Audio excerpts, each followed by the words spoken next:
अस्सलाम वालेकुम। कैसे हैं आप लोग।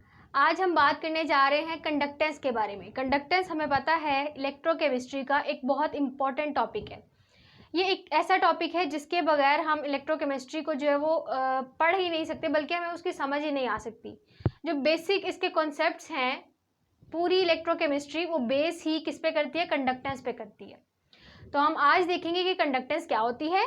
उसके अलावा हम ये देखेंगे कि कंडक्टेंस का फॉर्मूला क्या है।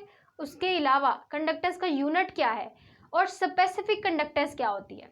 हम आज क्या क्या बात करेंगे। हम बात करेंगे कंडक्टेंस क्या होती है, उसका यूनिट क्या है, उसका फॉर्मूला क्या है। उसके अलावा स्पेसिफिक कंडक्टेंस क्या होती है, स्पेसिफिक कंडक्टेंस का फॉर्मूला, उसका यूनिट और उसके बारे में जो भी कॉन्सेप्ट है, उन तमाम चीज़ों को आज हम डिस्कस करेंगे। ठीक है, तो स्टार्ट करते हैं हम किससे।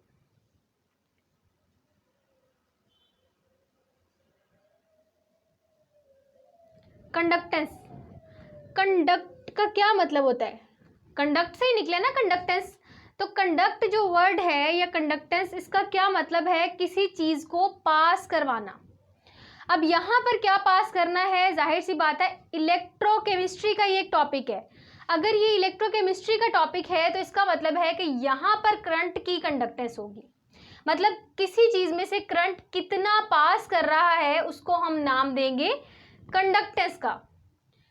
हमें पता है करंट किस में पास करता है, करंट सिर्फ उन स्पीशीज में पास करता है जहां पर फ्री इलेक्ट्रॉन्स होते हैं। तो सबसे पहले कंडक्टेंस को भी समझने से पहले हम थोड़ा सा करंट के बारे में देख लेते हैं, जिसका हमारी ज़िंदगी में बहुत ज़्यादा रोल है, लेकिन हमने आज तक गौर नहीं किया कि एक्चुअली में करंट है क्या। तो सबसे पहले करंट को देखते हैं, उसके बाद फिर हम कंडक्टेंस की तरफ मूव करेंगे और उसके बाद हम स्पेसिफिक कंडक्टेंस को डिस्कस करेंगे। अगर मैं सिंपल करंट को एक लाइन में जो है वो एक्सप्लेन करना चाहूँ तो करंट क्या होता है, फ्लो ऑफ इलेक्ट्रॉन्स। इलेक्ट्रॉन्स का फ्लो क्या कहलाता है, करंट कहलाता है।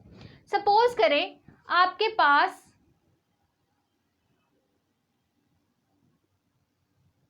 ये कंडक्टर है। कंडक्टर क्या होता है, कंडक्टर वो स्पीशी होती है जिसमें से करंट पास करता है। इसी तरह आप पूछेंगे फिर इंसुलेटर क्या होता है। इंसुलेटर हमारे पास वो स्पीशी होती है या वो आपके पास मटेरियल होता है जिसमें से करंट पास नहीं कर सकता।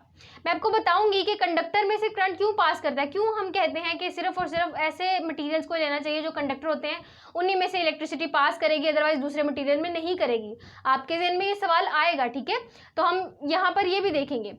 ये आपके पास एक क्या है, कंडक्टर है। सपोज करें कोई भी आपके पास हमने वायर ले ली है, ठीक है। अब उस वायर में क्या क्या होगा, वो वायर किससे मिलके बनी है। अगर मैंने आयरन की वायर ली है, किसी मेटल की ही वायर लेंगे ना, तो अगर मैंने आयरन की वायर ली है और इस वायर को मैंने कंडक्टर के तौर पे यूज़ किया है, तो जाहिर सी बात है जो हमारी यूनिवर्स के तमाम मटेरियल है, चाहे वो हमारे पास इंसुलेटर है, कंडक्टर है या कोई भी मटेरियल है, वो किससे मिलके बना है, वो एटम्स से मिलके बना है। तो इस कंडक्टर में क्या होगा, एटम्स होंगे, वो अपने आप को उन्होंने अरेंज किया होगा प्रॉपर तरीके से। अब यहाँ पे होगा क्या कि कंडक्टर किससे मिलके बना है, एटम से। इन एटम्स के अंदर इलेक्ट्रॉन्स भी तो प्रेजेंट हैं। इन इलेक्ट्रॉन, ये जो एटम्स मैंने बनाए हैं, इनके आउटर मोस्ट शेल में इलेक्ट्रॉन्स भी तो प्रेजेंट है। अब कुछ मटेरियल ऐसे होते हैं कि जिनमें ये जो आउटर मोस्ट शेल के इलेक्ट्रॉन्स होते हैं, किसी एक एटम की अगर हम बात करें, अगर मैं इस एटम को यहाँ पर बड़ा करके दिखाऊं तो ये आपके पास एटम है, इसके सेंटर में न्यूक्लियस है और इसके अराउंड जो वो इलेक्ट्रॉन मूव कर रहे हैं। तो अगर ये ऐसा मटेरियल है जिसमें के इलेक्ट्रॉन्स, जो लास्ट वाले इलेक्ट्रॉन्स हैं, वो लूजली बाउंड है अपने न्यूक्लियस के साथ, मतलब न्यूक्लियस उसके साथ इलेक्ट्रॉन के साथ इतना ज़्यादा अट्रैक्शन में नहीं है। कब न्यूक्लियस अट्रैक्शन में नहीं होगा, जब इलेक्ट्रॉन का और न्यूक्लियस का फासला बहुत ज़्यादा बढ़ जाएगा, तब ये आपके पास केस आएगा कि इलेक्ट्रॉन जो है वो न्यूक्लियस की अट्रैक्शन से बाहर चला जाएगा। इसके लिए आप सपोज कर सकते हैं कि अगर सपोज करें आपकी क्लास हो रही है और उस क्लास में अगर छोटी क्लास है, मतलब कि इतनी बड़ी क्लास नहीं है, तो टीचर के लिए हैंडल करना आसान है, टीचर का पूरा कंट्रोल रहेगा। लेकिन अगर क्लास बहुत बड़ी है तो पीछे तक स्टूडेंट्स बैठे होंगे उस क्लास में। अब उन स्टूडेंट को जो है वो देखना मुश्किल है टीचर के लिए। अगर टीचर आगे जाएगा आगे रहेगा तो पीछे वाले स्टूडेंट्स जो हैं वो मतलब उनके ऊपर तो फोकस नहीं ना कर सकेगा, वो पीछे जो मर्जी करते रहें। तो यहाँ पर भी जैसे जैसे न्यूक्लियस का और इलेक्ट्रॉन का फासला आपस में बढ़ता है, न्यूक्लियस इलेक्ट्रॉन को अपने साथ रोके नहीं रख सकता, वो इसको जाने देता है। तो ऐसे मटेरियल जिनमें के जो ये जिन भी एटम से मिलके मटेरियल बना है, इनके इलेक्ट्रॉन्स जो है वो लूजली बाउंड होते हैं अपने न्यूक्लियस के साथ। तो इलेक्ट्रॉन्स क्या करते हैं, वो परवाह ही नहीं करते न्यूक्लियस की, वो उसको छोड़ते हैं और क्या करते हैं, उसी मटेरियल में आज़ादाना घूमने लग जाते हैं। मतलब कि पहले तो वो कहाँ बाउंड थे, न्यूक्लियस के साथ, एटम के जो न्यूक्लियस है या एटम के अंदर प्रेजेंट थे। अब उन्होंने क्या किया कि उन्होंने अपना एटम छोड़कर कहाँ आ गए, बाहर की तरफ आ गए। मतलब पूरे जो कंडक्टर है, ये जो वायर है, इसमें वो फ्रीली मूव करने लग गए। अब जब वो फ्रीली मूव करने लग गए हैं, अब क्या होगा कि अगर मैं इस जो है वो वायर को किसी भी बैटरी के साथ अटैच कर दूंगी, ठीक है, बैटरी के साथ, तो जब मैंने बैटरी के साथ अटैच किया तो जो इलेक्ट्रॉन्स हैं वो क्या करना शुरू कर देंगे, वो फ्लो करना शुरू कर देंगे। जब वो फ्लो करेंगे तो एक सीक्वेंस में आ जाएंगे, मतलब पहले इलेक्ट्रॉन जो थे उन्होंने अपने न्यूक्लियस को छोड़ा। दूसरी बात, जब हमने उसको बैटरी के साथ कनेक्ट कर दिया कंडक्टर को, तो उन्हीं इलेक्ट्रॉन्स ने एक फ्लो में मूव करना शुरू कर दिया। जब वो मूव करना शुरू करेंगे तो इसी फ्लो को हम क्या कहेंगे, flow of electrons is called as current. अब समझ आइए आपको करंट क्या होता है, इलेक्ट्रॉन्स का फ्लो होता है किसी भी कंडक्टर में से। अब आते हैं अपने दूसरे पॉइंट पे कि इंसुलेटर्स जो होते हैं उनमें करंट क्यों नहीं फ्लो करता, कंडक्टर में करता है, वो भी मटेरियल है, तो फिर इंसुलेटर में भी करना चाहिए। पर इसकी वजह क्या है कि इंसुलेटर्स जो है वो ऐसे मटेरियल हैं जिनमें करंट जो है वो फ्लो नहीं करता, और जो कंडक्टर है उनमें करंट फ्लो करता है। इसकी रीज़न क्या है, इसकी रीज़न हमारे पास बहुत ही सिंपल है कि जहाँ पर भी आपने करंट को फ्लो करवाना है, वहाँ ज़रूरी है कि आप इलेक्ट्रॉन्स को मूव करवाएं। लेकिन इंसुलेटर्स ऐसे मटेरियल होते हैं जिनमें कि करंट फ्लो नहीं करता। क्यों? क्योंकि इंसुलेटर्स में जो इलेक्ट्रॉन्स होते हैं ना, उनका न्यूक्लियस के साथ बहुत ज़्यादा अट्रैक्शन होती है। मतलब कि ये जो न्यूक्लियस है और ये जो इलेक्ट्रॉन है, ये आपस में बहुत ज़्यादा स्ट्रांगली बाउंड हुए होते हैं उस मटीरियल में। किसमें? इंसुलेटर में। जिसकी वजह से वो जो न्यूक्लियस है वो अपने इलेक्ट्रॉन को फ्रीली मूव नहीं करने देता, मतलब छोड़ता ही नहीं है। और जब वो फ्रीली मूव ही नहीं करेंगे तो हमारे पास जो है वो करंट भी फ्लो नहीं करेगा। अब समझ आइए, हमने सिर्फ और सिर्फ अभी एक ही पॉइंट की बात की है। हमने यही कहा कि आपके पास दो तरह के मटेरियल होते हैं, बल्कि तीन तरह के भी कह सकते हैं, कंडक्टर, सेमीकंडक्टर और इंसुलेटर। कंडक्टर ऐसे मटेरियल होते हैं जिनमें के इलेक्ट्रॉन्स फ्री होते हैं, वो मूव कर सकते हैं और मूव करने की वजह से करंट प्रोड्यूस होता है। और इंसुलेटर में क्या होता है कि कुछ खास कंडीशंस पर हर तमाम हालात में जो है उसमें करंट फ्लो नहीं करता। कुछ कंडीशंस पे करंट फ्लो करता है और कुछ कंडीशंस पे करंट फ्लो नहीं करता, ठीक है। और जो इंसुलेटर्स होते हैं उनमें तो करंट फ्लो करता ही नहीं। आपने कभी गौर किया है, जो आप प्लास्टिक होती है या लकड़ी अगर आप ले लें तो उनमें से करंट फ्लो नहीं करता। क्यों नहीं करता? क्योंकि वो इंसुलेटर होते हैं, उनमें फ्री इलेक्ट्रॉन्स नहीं होते, इलेक्ट्रॉन्स की मूवमेंट नहीं होती। इलेक्ट्रॉन्स की मूवमेंट नहीं होगी तो करंट नहीं फ्लो करेगा और हमारे पास जो है वो कंडक्टेंस भी नहीं आएगी।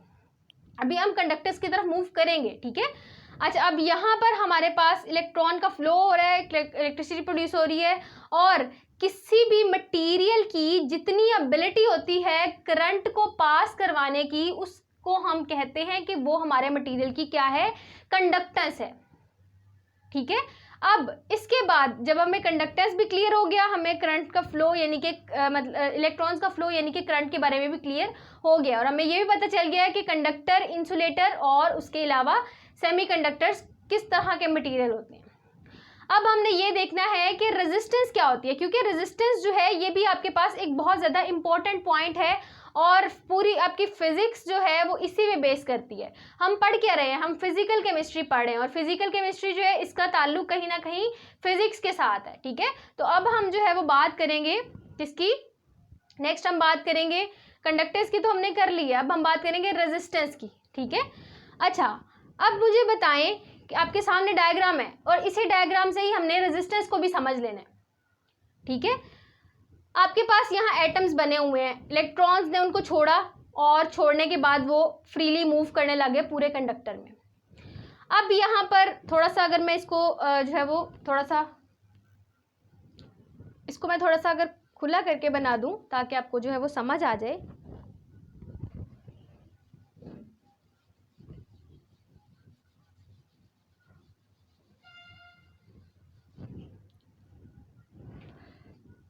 थोड़ा सा मैं इसको बड़ा कर देती हूँ ताकि आपको ज़्यादा क्लियर हो जाए। ये कंडक्टर है, इसमें ये एटम्स हैं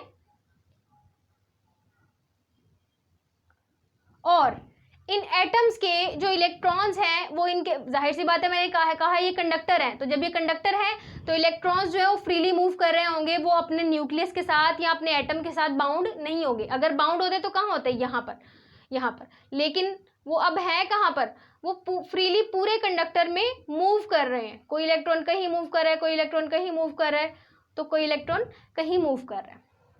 अब ये इलेक्ट्रॉन फ्रीली मूव कर रहे हैं, अगर मैं इस कंडक्टर को बैटरी से कनेक्ट कर दूंगी तो ये जो इलेक्ट्रॉन्स फ्रीली मूव कर रहे हैं ये एक सीक्वेंस से मूव करना शुरू कर देंगे और करंट प्रोड्यूस करवा देंगे। क्या ये सारा काम इतना आसान है? दुनिया में इस काम को छोड़ के आप बाकी कामों की एग्जांपल ले लें तो क्या हर काम इतना आसान है कि आपने सिंपल कह दिया और काम हो गया? नहीं, यहाँ पर मसला भी आता है और इनको किस तरह का मसला फेस करना पड़ता है वो है रेजिस्टेंस। रेजिस्टेंस क्या होती है? अगर हम इसका तर्जुमा देखें तो रेजिस्टेंस का मतलब होता है रुकावट। यहाँ पर रेजिस्टेंस का क्या मतलब है? यहाँ पर कौन सी रुकावट है जो कि हमारे करंट के फ्लो को रोकती है? जब इलेक्ट्रॉन्स मूव कर रहे होते हैं, देखिए सपोज करें ये इलेक्ट्रॉन मूव कर रहा था, मैंने बैटरी के साथ कनेक्ट किया, इसने सीधा जाना था और इस तरफ को आना था, इसने यूं इसका पाथ था। क्या इसके पाथ में कोई एटम नहीं आएगा? जिन एटम से मिलके ये मटेरियल बना है वो एटम्स भी तो प्रेजेंट है, सिर्फ इलेक्ट्रॉन्स तो यहाँ नहीं प्रेजेंट, ये इतने बड़े बड़े जो यहाँ पर न्यूक्लियस हैं ये भी तो प्रेजेंट है। तो ये क्या इस इलेक्ट्रॉन के फ्लो को इजीली स्मूथली होने देंगे? नहीं होने देंगे, जाहिर सी बात है, ये इसमें कोई ना कोई रुकावट पैदा करेंगे। जो इलेक्ट्रॉन सीधा मूव करना चाह रहा था उसने इससे टकराने के बाद अपनी डायरेक्शन ही चेंज कर ली, तो करंट कहाँ से प्रोड्यूस होगा? लेकिन करंट फिर भी प्रोड्यूस हो जाता है, जाहिर सी बात है, कुछ चीज़ें डीट होती है, इलेक्ट्रॉन भी उन्हीं में से है, तो करंट फिर भी फ्लो करेगा। लेकिन अगर रेजिस्टेंस ज़्यादा होगी, मतलब इन एटम्स की जो रुकावट है वो ज़्यादा होगी, तो करंट फिर कम फ्लो करेगा तो सही, लेकिन कम फ्लो करेगा और हम कहेंगे कि रेजिस्टेंस जो है वो बढ़ गई है। अगर करंट कम फ्लो करेगा तो कंडक्टेंस क्या होगी? कंडक्टेंस क्या है? फ्लो ऑफ इलेक्ट्रॉन्स या फिर करंट या किसी मटेरियल की एबिलिटी कि वो कितना करंट पास करवा सकती है, उसी को तो कंडक्टेंस कहते हैं। अगर आपके पास रेजिस्टेंस बढ़ती है, रुकावट बढ़ती है इलेक्ट्रॉन्स के फ्लो में, तो करंट क्या होगा? करंट कम हो जाएगा, और जब करंट कम होगा तो उसके रिजल्ट में क्या होगा? आपके पास जो कंडक्टेंस है वो भी कम हो जाएगी। इसको सिंपल से एक फॉर्मूले से समझ लेते हैं, या एक फॉर्मूला है जिसके जरिए हम इस पूरी बात को समराइज कर लेंगे। इतनी बात तो समझ आ गई कि रेजिस्टेंस क्या है, रुकावट है हमारे करंट के फ्लो में, और कंडक्टेंस क्या है कि उसके फेवर में है, मतलब कि करंट जितना फ्लो करता है वो कंडक्टेंस है। आपके सामने मैं फॉर्मूला लिखती हूँ, R inversely proportional to conductance. क्या ये मैंने ठीक लिखा है? आपको अब तक आइडिया हो चुका होगा। क्या रेजिस्टेंस का और कंडक्टेंस का आपस में रेसिप्रोकल रिलेशन है, यानी कि इनवर्स रिलेशन है? क्या रेजिस्टेंस बढ़ने से कंडक्टेंस कम होती है? इसका आपने आंसर मुझे करना है कमेंट में, ठीक है? अपने आपके जो अब तक आपको समझ आई है आपने उसके बारे में मुझे बताना है, ठीक है? बिल्कुल, ये जो रिलेशन लिखा है ये बिल्कुल ठीक है। इसमें क्या है, मैंने यही कहा है ना कि रेजिस्टेंस बढ़ेगी। देखिए मैं मूव करना चाह रही हूँ लेकिन मेरे आगे हर्डल्स आ रही हैं जो मुझे मूव नहीं करने दे रही। अगर मैं मूव करना चाह रही हूँ तो वो क्या है? कंडक्टेंस है, और अगर मेरे रास्ते में रुकावट आ रही है तो वो क्या है? रेजिस्टेंस है। तो कंडक्टेंस बढ़ेगी तो रेजिस्टेंस कम होगी, और अगर रेजिस्टेंस बढ़ेगी तो कंडक्टेंस कम हो जाएगी। ये एक दूसरे के बिल्कुल रेसिप्रोकल है। इलेक्ट्रॉन्स अगर मूव करेंगे तो कंडक्टेंस बढ़ेगी, अगर नहीं करेंगे तो रेजिस्टेंस बढ़ेगी, ठीक है? तो ये आपके पास सिंपल सा फॉर्मूला है और इस फॉर्मूले को आपने याद रखना है। ये रिलेशन क्या है? ये रिलेशन है कंडक्टेंस और रेजिस्टेंस के दरमियान में, ये एक दूसरे के बिल्कुल रेसिप्रोकल है। अच्छा, अब इतनी बात हो गई। आपने पढ़ा था रेजिस्टेंस का फॉर्मूला, रेजिस्टेंस का यूनिट क्या था? ओहम। मैंने एम को भी साथ ही मिला दिया। अच्छा, ये आपके पास किसका यूनिट है? ओहम। रेजिस्टेंस का यूनिट क्या है? ओहम। तो कंडक्टेंस का यूनिट क्या होगा? बिल्कुल, अगर रेजिस्टेंस जो है और कंडक्टेंस जो है वो एक दूसरे के रेसिप्रोकल है तो इनके यूनिट भी एक दूसरे के रेसिप्रोकल ही होंगे। अगर ये ओम है तो कंडक्टेंस का यूनिट क्या होगा, पर ओम। बहुत ही सिंपल चीज है ना, आपने सिंपल एक रिलेशन लिखा और उसके मुताबिक आपने यूनिट लिख दिया। इसके अलावा हम इसको जो है वो कंडक्टेंस को और भी एक यूनिट दे सकते हैं, साइमन। ठीक है, इसको हम साइमन का नाम दे सकते हैं, या फिर हम इसको जो है वो क्या लिख सकते हैं, मोहो। ठीक है, और इसको आप यूं भी लिख सकते हैं, ये आपके पास सारे के सारे क्या है, ये आपके पास जो कंडक्टेंस है उसके यूनिट है। हम बेसिकली बात किसकी कर रहे हैं, कंडक्टेंस की ना, तो कंडक्टेंस के बारे में ही हम डिस्कशन करेंगे कंप्लीट। तो अब तक हमने देखा कि कंडक्टेंस क्या होती है, इलेक्ट्रॉन्स का फ्लो क्या होता है, फिर हमने देखा करंट क्या होता है, उसके बाद हमने बात की कि कंडक्टेंस क्या होती है, और उसके बाद हमने रेजिस्टेंस को देखा, और रेजिस्टेंस के बाद हमने इनके फॉर्मूला की और यूनिट की बात की। यहाँ पर देखें कि जब भी आपने कभी गौर किया होगा कि किसी आप बल्ब को जो भी आपके घर में कोई बल्ब चल रहा हो, अगर हम उसको जो है वो कभी बंद करके भी हाथ लगाने की कोशिश करें तो वो काफ़ी गर्म हो जाता है, या चीज़ें बहुत सारी जो है वो गर्म हो जाती हैं जब उनमें से बहुत देर तक हम उनको चलाते हैं। वो क्यों गर्म होती हैं, उनमें यही होता है कि जो इलेक्ट्रॉन्स जो है वो स्ट्राइक करते हैं बार बार, और उसकी वजह से उनकी एनर्जी जो है वो वेस्ट होती है, और वो एनर्जी किस फॉर्म में कन्वर्ट होती है, वो हीट की फॉर्म में जो है वो एनर्जी कन्वर्ट हो जाती है। ठीक है, अब वो जो हीट है वो हमें फिर जो है फील होती है। तो ये था आज का हमारा लेक्चर जिसमें हमने कंडक्टेंस के बारे में बात की। नेक्स्ट लेक्चर में हम बात करेंगे स्पेसिफिक कंडक्टेंस के बारे में, और यकीन करें आपको उसकी सारी की सारी समझ आ जाएगी इंशाल्लाह। ठीक है, तो नेक्स्ट वीडियो में मिलते हैं। Thank you.